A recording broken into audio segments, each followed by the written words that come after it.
끝까지 믿는다는 것. 돌파의 연장선. 믿음이 증가되려면 일상에서 하나님을 경험해야 합니다. 그러려면 기도를 통해 음성을 듣거나 레마의 말씀을 받거나 기도 응답을 통해 하나님의 일하심을 보아야 합니다. 내 기도를 들으시는구나 라는 확신이 있어야 하나님께서 나와 함께 하시는구나 라는 믿음도 생긴답니다. 이렇게 삶에서 하나님을 많이 경험할 때 믿음이 자라며 용기도 낼 수 있고 돌파도 된답니다. 사랑 안에 거하지 않을 때 우리 마음에는 두려움이 있습니다. 그러나 예수 그리스도를 믿고 성령 안에서 행동할 때 두려움도 극복해 나갈 수 있습니다. 예를 들어 하나님께서 저에게 남편을 용서하라, 용서하려면 내가 먼저 용서를 구해야 한다, 이런 깨달음을 주셨을 때 저는 그날 바로 행동을 옮겼답니다. 하나님께서 남편을 용서하라고 명령하셨을 때는 반드시 해야 한다는 전제 조건이 따릅니다. 용서를 해야 하는데 미룰 경우 마음의 부담이 커질 것이라는 것을 경험적으로 알고 있었습니다. 행동하지 않으면 마음에 짐으로 작용하더라고요. 어차피 용서해야 할 거라면 지금 당장 오늘 하자, 이런 마음가짐을 갖게 되더라고요. 이런 마음의 자세와 태도를 보십니다. 태도가 바를 때 은혜를 주시며 힘을 더하여 주신답니다. 그렇게 용기를 갖고 정말 진심으로 남편에게 용서를 구했을 때 남편이 받아주더라고요. 남편에게 말하기 전까지 얼마나 떨렸겠습니까? 잘할 수 있을까? 내 용서를 받아줄까? 라는 생각보다는 어떻게 말을 건네야 할까? 먼저 시뮬레이션을 해봤던 것 같아요. 그리고 용기를 내었습니다. 또 이런 일이 있었습니다. 광야에 있을 때 재정연단을 받았는데요. 삶에서 하나님을 많이 경험하다 보니 최악의 순간에서도 그 믿음을 놓지 않게 되더라고요. 끝까지 믿느냐? 라는 말씀에 네, 믿습니다. 아멘 이라고 대답을 했고 3, 4개월 만에 재정연단이 통과되었습니다. 하나님께서는 우리의 믿음을 보십니다. 끝까지 믿는 믿음이요. 그런데 이 끝까지 믿는 믿음을 달아보세요. 정말 끝까지 믿는지를 보시려고 시험하십니다. 그런 상황을 만드세요. 최근에 경험한 물질 단련입니다. 광야에 있을 때와 동일하게 시험하시더라고요. 광야에 있을 때는 남편이 사업하며 돈을 벌었기 때문에 돈을 버는 당사자가 아니기에 조금은 수월했는지도 모르겠어요. 그런데 작년부터 남편을 연단하며 육에 힘을 빼고 있는 중이라서 남편의 수입이 제로인 상태입니다. 남편은 그동안 자신이 가정을 책임져 왔는데 돈을 벌지 못하니 얼마나 힘이 들었겠어요. 가장으로서의 무게감, 책임감, 어깨의 짐이 더 크게 느껴졌을 거예요. 남편의 재정을 막은 대신 저에게 유튜브를 해보라고 하셨고 스몰머니가 들어올 것이라고 하셨습니다.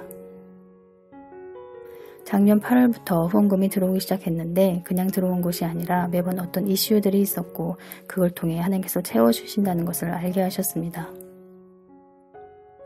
그렇게 믿음을 세워가셨는데요. 지난 2월 말일까지 월세와 공과금 등이 마련되어야 하는데 한 줄을 남겨놓고도 많이 부족하더라고요.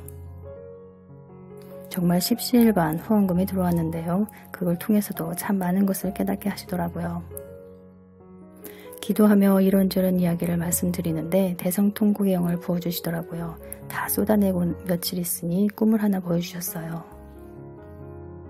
길을 가는데 두툼한 달러 뭉치가 있었고 그걸 보며 돈이네 하고 아무 욕심도 사심도 없이 그냥 지나가더라고요. 아, 물질 부분에 통과가 되었구나 했답니다. 그러고 나니 갑자기 마지막 주에 부족한 생활비가 다 채워졌어요. 할렐루야. 끝까지 믿느냐고 하셨는데 정말 말일까지 필요를 다 채워주신 하나님께 감사 찬송을 올려드렸습니다. 하나님께서는 한 번 말씀하시면 반드시 이루시는 분이시구나를 또 한 번 체험적으로 알다 보니 제 믿음에 하나를 더하였던 것 같습니다. 혼하시는 분들을 위해 기도를 해드렸는데 막힌 것들을 뚫어내는 기도를 시키시더라고요. 정말 심은 대로 거두게 하시는구나를 경험하게 되었습니다. 믿는다는 것은 그런 것이네요. 하나님께서 나와 함께 하신다는 것을 확실히 믿고 끝까지 그 믿음을 지켜내는 것. 아버지만 의지하고 아버지께 시선을 집중하는 것 말이에요. 일상에서 느끼는 작은 염려 또한 드리며 나아가는 것이 얼마나 중요한지를 알게 됩니다.